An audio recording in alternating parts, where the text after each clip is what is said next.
Salut à tous, c'est BizBiz. Alors aujourd'hui l'épisode 371 du Zap Image. Comme d'habitude, je vous mets des images de foot, d'actualité ou des images anciennes. On en parle un peu et c'est parti. On va commencer et souhaiter l'anniversaire de Pep Guardiola qui fête aujourd'hui ses 47 ans. Donc vous pouvez voir son palmarès en tant que joueur, parce qu'avant il était joueur, Guardiola, et son palmarès en tant qu'entraîneur. Donc c'est l'un des entraîneurs les mieux de la planète. Donc il a entraîné les plus gros clubs, donc que ce soit City, le Bayern Munich ou le Barça. Donc bon anniversaire à lui. Il fête 47 ans. Aujourd'hui un autre anniversaire, c'est le défenseur du Real Madrid, Nacho, qui fête 28 ans, Nacho, donc qui est souvent remplaçant puisque les titulaires au Real Madrid en défense centrale c'est Sergio Ramos et Varane, donc bon anniversaire à ces deux-là. Ensuite on va revenir en France, on va parler de la Ligue 1 et on va surtout parler du PSG hier qui ont écrasé le DFCO 8-0 au Parc des Princes, donc soit la plus large victoire à domicile de son histoire. Donc voilà les gars, 8-0 quand même pour le PSG.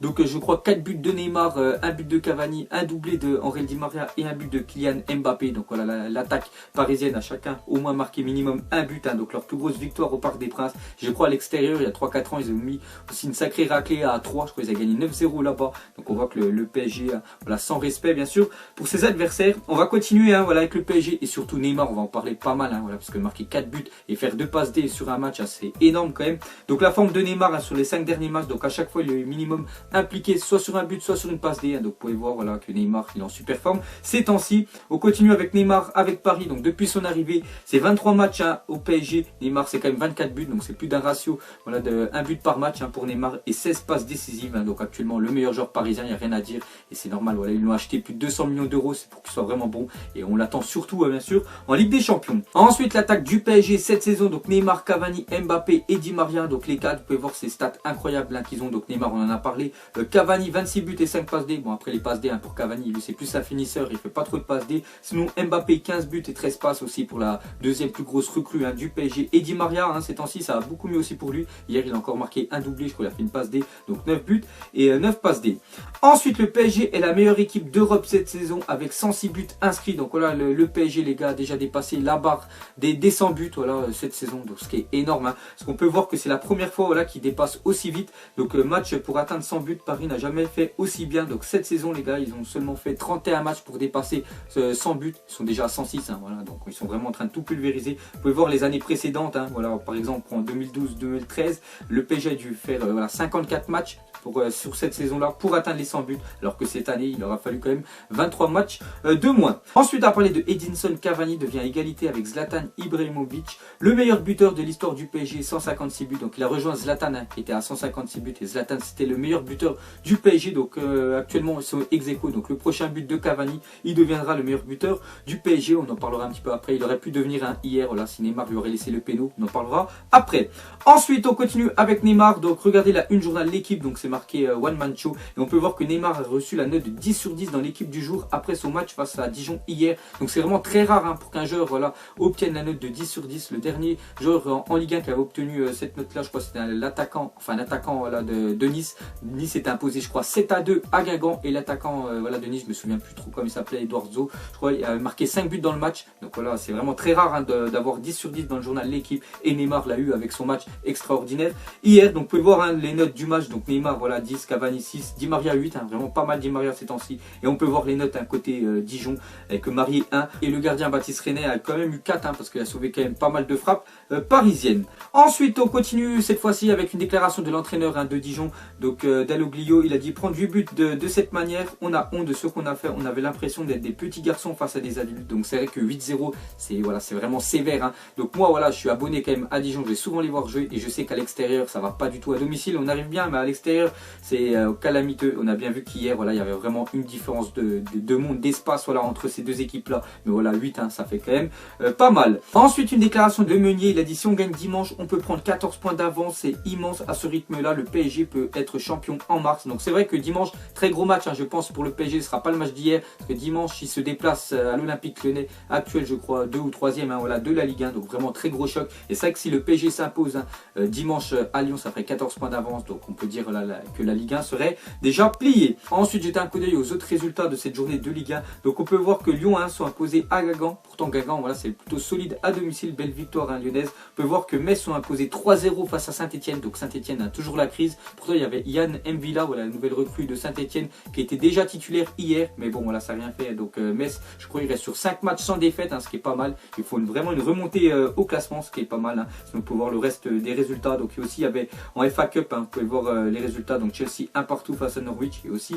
la Coupe du Roi qu'on parlera un petit peu après avec le Barça. Et pour finir avec la Ligue 1, regardez l'équipe type de cette journée. Donc on voit pas mal de joueurs, voilà, parisiens. Bon, après c'est normal, voilà, ils ont gagné 8-0. Sinon on voit Balotelli qui a marqué un doublé face à Monaco. Donc voilà, c'est lui qui est devant si on voit les restes des joueurs. Ensuite on va revenir sur le cas Neymar, parce que hier Neymar s'est fait siffler, voilà, par une partie des supporters parisiens. Donc j'ai pas dit voilà par tout le stade, parce qu'en fait Neymar hier, voilà, bon, a déjà fait un énorme match, voilà, 4 buts et 2 passes D, mais il aurait pu laisser le penalty. Je crois que c'était le 8e, pour le 8e but bien sûr du PSG. Donc c'était un penalty et c'est Neymar qui l'a tiré. Il aurait pu le laisser à Cavani. Donc c'est pour ça que les supporters parisiens ont un petit peu sifflé Neymar, qui soit un petit peu voilà, trop égocentrique. Bien sûr, il pensait trop à lui. Il aurait pu laisser tirer bien sûr Cavani, et pour que Cavani devienne le meilleur buteur, voilà, de l'histoire du PSG. Mais voilà, Neymar a préféré tirer le penalty. Donc c'est pour ça qu'hier il a été vexé par les sifflets. Donc il est rentré directement au vestiaire. Il n'a pas salué les spectateurs. Ensuite, une info sur les Girondins de Bordeaux. On voit que Gourvenec renvoyé par Bordeaux. Donc hier, j'en avais parlé que Bordeaux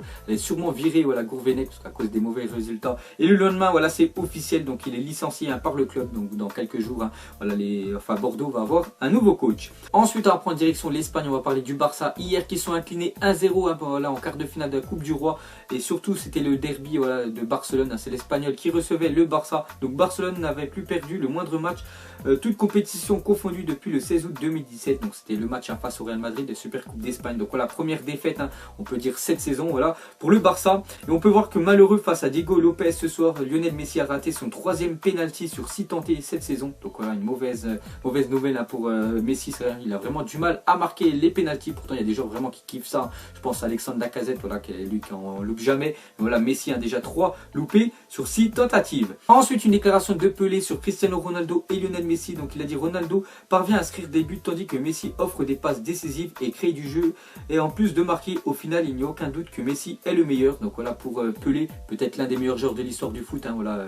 Pelé qui a quand même remporté 3 Coupes du Monde. Donc pour lui, le meilleur joueur de la planète actuellement, voilà, c'est Lionel Messi. Ensuite, selon Mundo Deportivo, le FC Barcelone compte prolonger Umtiti avec une revalorisation salariale et une nette augmentation de la clause libératoire. Donc ils savent, voilà, que Umtiti a une clause libératoire, je crois, de seulement 60 millions d'euros. On avait vu, voilà, qu'il y a des défenseurs qui sont partis pour plus de 80 millions d'euros. Donc pour augmenter une clause libératoire, tu dois prolonger le contrat du joueur. Donc c'est pour ça que le Barça vont prolonger Umtiti, vont lui donner plus d'argent en tant que salaire, et comme ça ils pourront bien sûr augmenter, voilà, sa clause libératoire, peut-être la passer à 100 millions d'euros. Comme ça aucun club, voilà, l'achètera. Ensuite, une déclaration de James Rodriguez sur le match PSG Real Madrid qui arrive dans moins d'un mois. Donc il a dit: le Real Madrid a un grand rival, le PSG, mais Madrid se transcende en Ligue des Champions et je crois qu'il passera en 8e. Donc voilà, ce qu'a dit James. Pour lui, le favori, voilà, de ce 8e de finale, ça reste le Real Madrid. Et même s'ils ont du mal, voilà, en Liga, c'est vrai qu'ils sont à 19 points je crois du Barça, c'est vrai qu'ils sont vraiment très loin, mais voilà, en Ligue des Champions ils se transcendent. Et voilà, pour lui, voilà, le favori, ça reste le Real Madrid. Ensuite, après 20 journées de Serie A, l'assistance vidéo a permis de corriger 60 décisions arbitrales, faisant baisser le taux d'erreur de 5,6% à 1%. Donc on voit que c'est plutôt une réussite, voilà, l'arbitrage vidéo en Italie, parce que seulement 1% d'erreur, voilà, maintenant pour les décisions arbitrales. Donc c'est vraiment très bien. Donc on devrait prendre exemple sur l'Italie chez nous en France. Ensuite, officiel, Theo Walcott vient de s'engager 3 ans et demi avec Everton pour 28 millions d'euros. Donc voilà, le joueur qui a toujours joué à Arsenal, il était dans le centre de formation, il est devenu joueur professionnel à Arsenal. Donc je crois que ça faisait plus de 10 ans qu'il était là-bas. Donc il reste, voilà, en Angleterre, il va du côté de Everton, donc c'est officiel, il rejoint, voilà, le club pour 28 millions d'euros. Et un autre transfert, donc Paul George Entep sous ses nouvelles couleurs. Donc Paul George Entep qui est prêté sans option d'achat, voilà, par Wolfsburg à Saint-Etienne. Donc voilà, encore une recrue pour les Verts. Ensuite, à parler de Manchester United, aurait activé le plan retour de Cristiano Ronaldo avec l'approbation de Mourinho. L'opération coûterait plus ou moins 200 millions d'euros. Manchester United compte sur Ronaldo pour faire pression afin de pouvoir quitter le Real Madrid. Donc c'est vraiment le feuilleton ces temps-ci que Ronaldo, voilà, aurait des envies de départ, voilà, et surtout retourner dans son ancien club Manchester United pour gagner beaucoup plus d'argent. Donc Manchester, voilà, ils ont déjà regardé combien ça leur coûterait. Ça coûterait aux alentours des 200 millions d'euros, parce que déjà il faudrait payer le transfert, je pense, voilà, qui partirait vers les 100 millions d'euros, et surtout son salaire. salaire, hein, voilà, parce qu'il disait qu'il gagnait pas assez, voilà, au Real Madrid. Et s'il va à Manchester, hein, c'est pour gagner peut-être le double et aux alentours de 40, vers 40, 50 millions d'euros. Donc ça coûterait autant d'argent, voilà, pour United de faire revenir Ronaldo. Ensuite, Alexis Sanchez a trouvé un accord avec Manchester United sur la base d'un contrat de 4 ans et demi. Donc son salaire, hein, pourrait être de 15,8 millions d'euros par an, hein, ce qui est énorme. Donc je crois le joueur le mieux payé actuellement c'est Paul Pogba avec plus de 17 millions d'euros. Je crois qu'il y a aussi Eden Hazard avec son nouveau contrat. Je crois qu'il va dépasser Paul Pogba, mais lui pourrait toucher plus de 15 millions, voilà, par an s'il rejoint Manchester United. Donc le transfert est suspendu au sort de Mkhitaryan. Donc maintenant tout dépend de Mkhitaryan s'il veut bien rejoindre, enfin un petit échange, et voilà, Manchester vont devoir rajouter une somme. Donc Mkhitaryan à Arsenal et Sanchez à Manchester United plus une somme, hein. Donc voilà, le transfert est quasiment bouclé. Ensuite officiel, Nicolas Otamendi prolonge jusqu'en juin 2022 avec Manchester City. Donc bonne nouvelle, hein, pour le défenseur argentin, l'ancien défenseur de Valence, voilà, en Espagne. Donc il reprolonge avec Manchester City. En plus il est titulaire, donc bonne nouvelle pour lui. Ensuite, une déclaration de Iker Casillas à Ronaldinho. Donc hier, hein, j'avais dit que Ronaldinho mettait un terme à sa carrière, même si ça faisait 2 ans, voilà, qu'il n'avait pas disputé de match officiel. Et Iker a, voilà, mis un petit message, hein, sur Twitter ou sur Instagram, bref, on s'en fiche. Donc il a dit: tu m'as fait souffrir, mais comme tout amoureux du football, j'ai pris du plaisir. Bonne chance, voilà, pour la suite. Donc c'est vrai qu'il avait vraiment fait souffrir, voilà, Iker Casillas, hein, pendant les classicos, quand il faisait la misère à la défense du Real. Et pour finir, on va revenir sur le cas Neymar. Donc Neymar sifflé au Parc des Princes pour avoir tiré un penalty à la place de Cavani. Donc pour vous, est-ce que c'est normal, voilà, que les supporters parisiens aient sifflé Neymar à cause de, voilà, de ne pas avoir laissé tirer Cavani? Donc moi perso, je pense pas, voilà, je pense qu'ils ont été bêtes comme de le siffler, parce que Neymar il est venu quand même à Paris pour être le meilleur joueur, pour pouvoir prétendre à gagner un ballon d'or. Et voilà, pour le ballon d'or, on sait que toutes les stats comptent, et s'il peut marquer 4 voire 8 buts dans un match, donc autant qu'il le fasse. Il a l'opportunité hier, il l'a fait. Donc pour moi, Neymar il a eu totalement raison de tirer le penalty. Et de toute façon, Cavani, voilà, le prochain match, hein, il dépassera sûrement Zlatan Ibrahimovic. Donc voilà les gars, la fin de Zappimage 371. Donc ça vous a plu, un petit like et je vous ferai l'épisode 372 demain. Donc moi je vous laisse et je vous dis à la prochaine comme d'habitude. Allez, ciao à tous. Salut, salut, salut, salut, salut, salut, salut, je t'en m'en vallée, j'ai la dalle, je rafale, je monte sur scène, l'impression d'être une bête de foire, pas envie de parler, pas envie de te voir, en jaune, en gris, en